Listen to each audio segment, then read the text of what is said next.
උදාවන හැම දවසකම සුභ දැනගන්න. අද දවස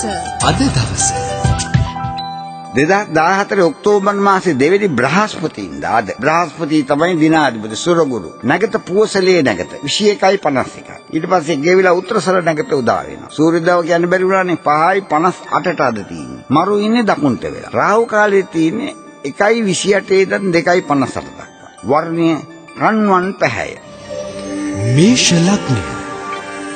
අද මේෂ ලග්නෙට කියන්නේ වැරද්දක් නැහැ. සුපුරුදු ගතියෙන් සුපුරුදු තේමාවෙන් සුපුරුදු එඩිටර් ගතියෙන් දවස කරගෙන යන්න. ඒ වෙනුවට ස්ත්‍රී පාර්ශවයේ ඇත්තන්ගේ නරක නාම ඔය චරිත ඝාතන වගේ දේවල් ඉඳලා හිටලා ඒවත් ලැබුණට ඒව ලැබුණා තමයි ජීවිතය අංග සම්පූර්ණ වෙන්නේ. කාර්යයක් නැහැ. වෘෂභ ලග්නය. වශයෙන් ටිකක් පරිස්සමෙන් ශරීර සෞඛ්‍යය පිළිබඳව. ඒකින්ද අවේලාවේ නාන්න එපා, ගඟේ වැවේ මූදේ නාන්න යන්න එපා, අපත්‍ති කෑම කන්න එපා, වෙන කරදරයක් නැහැ. අධ්‍යාපන කටයුතු කරන කට්ටිය තමන්ගේ ක්ෂේත්‍රයෙන් පිට කටයුතු නොකරන්න පරිස්සම් වෙන්න. මිථුන ලග්නය. මිථුන ලග්නෙට නම් ඒ කෝඩ මුකුත් නැහැ. හැබැයි අද ඉඩකඩම් වතු පිටි හැම තියෙන ඇත්තෝ ඒ මායින් සුද්ධ කරන්න යන්න ඒ වගේ වලට යන්න එපා. වත්තේ ආදායම් ලබන්න ඔය දවස් නිකන් හිටපු දෙයක්. නැත්තම් අද දවස නරක දවසක් එහෙම නෙමෙයි. කටක ලග්නය.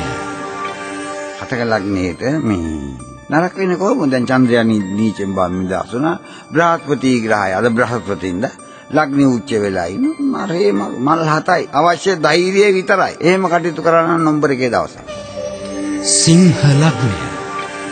ටිකක් හිත දෙකට දෙගිඩියාවට ඇදෙන්න තියෙන. මොකද ලග්නාධිපති රවි සිකුරුත් එක්ක අද යෝග වෙලා ඉන්නේ. එතනම රාහුත් ඉන්නවා. රාහුත් ඉන්නකොට නිකන් හිත දෙපැත්තට ඇදෙන්න වගේ යනවා. ඉතින් ඒකට හිතේ ධෛර්යය කියන්නේ කල යුතු නොකළ යුතු දැන ප්‍රමුඛත්වයේ දී දේවල් දැන කරොත් ප්‍රශ්නයක් හිටින්නේ නැහැ. කන්‍යා ලග්නය. කන්‍යාවට රජෝ හොඳ නැහැ. උදේ මේ නැති දේවල් තියෙනවානේ. යකෝ හැමදේම වෙන්නේ මට කියලා එහෙම එන දේවල් අන්න ඒ වගේ දේවල් අද වෙන්න තියෙනවා. අද එහෙම වෙන්න තියෙනවා. ටික පරිස්සමෙන් ඉන්න. සිකුරු ගහ ලග්නේ නීච වෙලා ඉන්නේ. පවුල් අවුල ආරවුල් ඇති වෙන්න ඉඩ තියෙනවා. ස්ත්‍රීන් සමග වැඩි ඔෆිස් එකේ වැඩි කාන්තාවෝ ඉන්නවනම් වැඩි බජට් එහෙම යන්න එපා. තුලා ලග්නය. තුලාවට ගියාමත් ඒකම තමයි කියන්නේ. හැබැයි අර වගේ ප්‍රශ්න නෙමෙයි. නිකන් අර ප්‍රෞඩත් වෙන්න තිබිච්ච මහා පෞරුෂ ගතිය අද නිකන් හුලං ගියා වගේ දැනෙනවා. ඒකින් මේක දැනගෙන කටයුතු කරොත් කොහොම හොඳයි තුලාවට. වෘශ්චික ලග්නය. පූර්වයේ කලාව පුණ්‍ය ශක්තිය නැගී සිටින අද හොඳ දවසක්.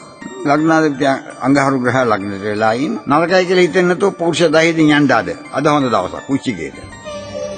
ධනු ලග්නය. යන වේගය පාලනය කරගෙන ගියොත් නම් හොඳයි. ටික වැඩිපුර වේගෙන් යන්න හිතේවි. තෝන් ලනුවට අහන්න නැති වෙයි. පල්ලම් පොල්ලට අහන්න නැති වෙයි. ඒක හින්දා තමන් කවුද කියලා දැනගෙන යන්න. මකර ලග්නය. මකරට ගත්තාම මකරට හොඳ දවසක්. හැබැයි තමන් කකුල් දෙකෙන් හිට ගන්න ඕනේ. මගේ ලක් එකටයි වැඩේ හරියි. එහෙම වෙන්නේ නෑ අද. මකරේ සෝචක්තිය වැඩ කරන කට්ටියට හොඳයි. කුම්භ ලග්නය. අනුන්ගේ රණ්ඩු බලන්න එපා. අනුන්ගේ රණ්ඩු බේරන්න යන්න එපා. අනුන්ගේ එක දේවල් වලට හොට ගහන්න යන්න එපා. නරක නාම සිකුරුයි කුම්භ ලග්න හිමියන්ට. වැඩි කියන්නේ ගම ඔය කියපු දෙයට අමතක වෙන්න පුළුවන්. ඒක දෙකෙන් එතන යහට කියන්නේ නැහැ. මීන ලග්නය. මීනට gedara dore කටයුතු කරද්දී පරිස්සමෙන් කටයුතු කරන්න. හිතේ සාමය gedara dore කටයුතු සම්බන්ධයෙන් හිතේ සාමය, සැනසීම, සමාධිය අද නැති වෙන්න බොහෝ දුක් ඉඳ තියෙනවා. ඒක හිතේ තියාගෙන යන්න ඈ. ඒ ජ්‍යොතිර්වේදී විද්‍යාපති චන්ද්‍රභාරති මහතා. උදාවන හැම දවසකම සුභ දැනගන්න. අද දවස